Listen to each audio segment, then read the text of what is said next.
৩৫ বছর পরে ঐতিহাসিক রাষ্ট্রপতি নির্বাচন এসেছে।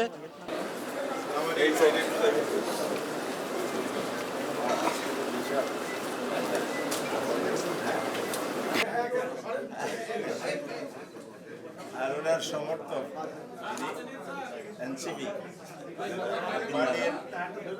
সংসদে আন্দোলন ৩৫ বছর পরে ঐতিহাসিক রাষ্ট্রপতি নির্বাচন এসেছে।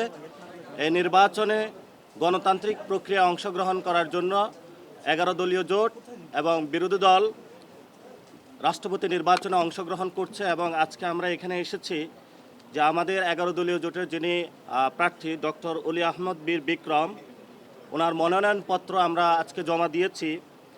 এবং এই মনোনয়নপত্রে যিনি প্রস্তাবকারী ছিলেন উনি বিরোধী দলীয় প্রধান এবং বাংলাদেশ জামায়াত ইসলামের আমির ডক্টর শফিকুর রহমান, এবং যিনি প্রস্তাবকারী ছিলেন সমর্থনকারী ছিলেন আবদুল্লাহ আল আমিন এনসিপির যুগ্ম সদস্য সচিব।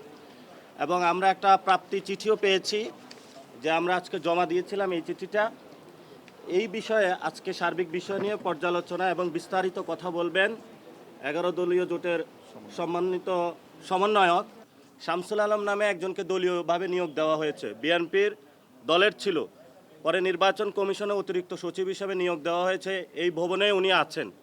ফলত বিএনপি এটা দলীয় কার্যালয়ে আমি আগে যেটা বলেছিলাম আমরা পরিণত করার চেষ্টা চালাচ্ছে, এটা বিএনপি নিয়োগ দিয়ে তারা সত্য করেছে। 1 নম্বর। 2 নম্বর বিষয় হলো আপনারা এখানে যারা কোশ্চেন করবেন আপনারা একটু কয়েকটা কোশ্চেন একসাথে বললে তারপর আমরা উত্তরটা দিয়ে শেষ করে দেবো।